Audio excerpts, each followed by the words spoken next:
So there are 10 practical things that you can implement now today in your preparation for your police online assessment centre for the written exercise.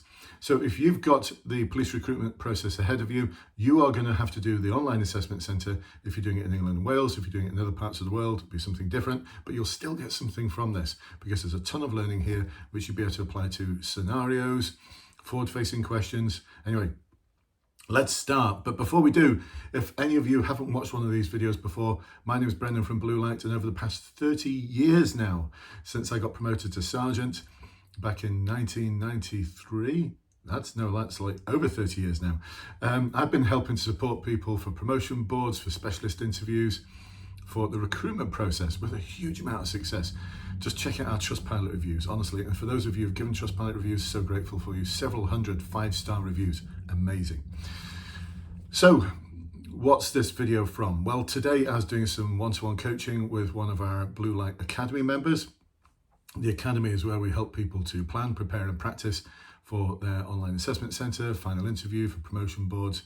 And we only work with small numbers. You know, we choose to deliberately work with small numbers so we can actually guarantee their success. It's very intense. If you want to find out more, check the links below and you'll be able to give us a call. We'll have a quick 10-15 minute chat where we can see if that would be a good fit for you.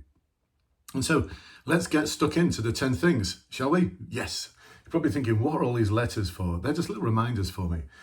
So the first one that cropped up was from our client, who started off by saying, I can't believe that the College of Policing expects me to have K for knowledge, the actual knowledge of policing that's expected to be able to answer this question in depth. So the written exercise, what's it about? Well, you've got 2 hours to write about how you're going to deal with a policing conundrum. It's a practical one. And as far as I'm aware, it's a problem in a community.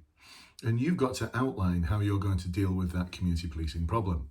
So she found that a bit bizarre, like College of Policing says you don't need any knowledge, but I think you do. And actually what she said was she found it really interesting and difficult at times, but interesting. And it should be interesting because if you want to be a police officer, you'd find all the systems and processes and the techniques we use to do problem solving of interest. Naturally, if you don't find it of interest, why do you want to be a police officer? So number 2, structure. If you are going to write for 2 hours, you need to have a structured approach. And so you need to have a structured approach to both how you're going to investigate any particular types of crimes, how you're going to go about doing problem solving. And we use a whole series of methods. I might even introduce you to in this video, my friends Pat and Sarah. Those are 2 of the structures that we utilize. Our friends Pat and Sarah, they are awesome. Number 3, character count. If you go over your character count, if you go over 10,000 characters, you won't be able to write any more. So we need to be really succinct, really succinct with everything that we write, which leads to the GR, get rid.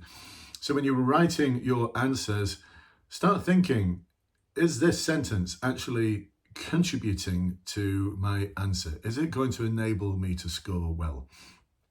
And especially for those of you who've just left university or have just finished your A-levels, you are so prone to doing this.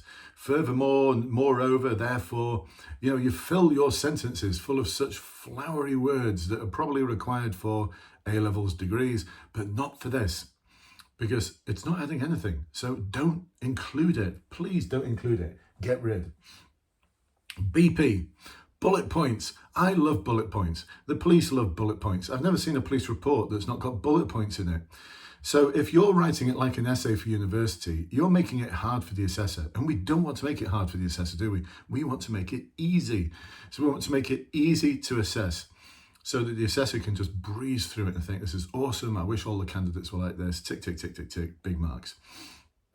And so we're going to have to utilize bullet points. And it's a really good way of narrowing that character count as well, because you can just start off by saying my concerns in respect of the thing are as follows, colon, and then bullet point, bullet point, bullet point, bullet point, as opposed to having to say things like, one of my other concerns is, or my next concern is. You just don't have to do that because you're just bullet pointing everything. Make sense? Enjoying this so far? I hope so. Getting something out of it? Awesome. Well, listen. I'm going to finish off this video now. This is a part 1 of 2 videos. In the next video, I'm going to go through IQA, R, D, VLO and STLT. They all stand for really awesome things that you can implement in your written exercise. And you might be thinking, where am I going to get that video from? Well, it's going to be your reward for joining the Bluelight Police Recruitment Facebook group. There's over 24,000 members there. It's been going on for 7 years. There's something like over 20 posts every day, not every week, every day there are over 20 posts, sometimes up to 40 posts, 40 plus. It's an amazing group and it is just absolutely dedicated to police recruitment. So I invite you to join it. And once you do join it, you're going to get more goodies, more material, more templates, more advice, more guidance, more videos, more of what works that's going to help you succeed in your police recruitment process and beyond, because it's also for people who want to get promoted, succeed in specialist interviews once they're actually in the police. So if you click the link below, or if you're watching this on a device that doesn't allow you to click the link below, maybe your television, just search up now, do this now. The Bluelight Police Recruitment Facebook group, and you will find it. You'll see that there's well over 24,000 people. You'll see that I'm the admin for it. Join, ask to join, answer the questions, because when you answer those questions, you're going to get even more goodies. You're going to get even more advice and guidance, which is just awesome. It's from the vaults of our Academy program. So you're getting advice and guidance from the vaults of our Academy program, and you'll be able to access part 2 of this. If you just don't Google it, search in the Facebook group for OAC written, it'll bring up the post which shows you how you can access part 2 of this video series. So listen, I'll see you on the other side, folks. I can't wait to see you in the Facebook group. If you're already in the Facebook group, then you know how awesome it is, and you know that you just need to ask Phil Murray or myself and we'll send you part 2 of this video. I'll catch you soon, folks. Bye-bye for now.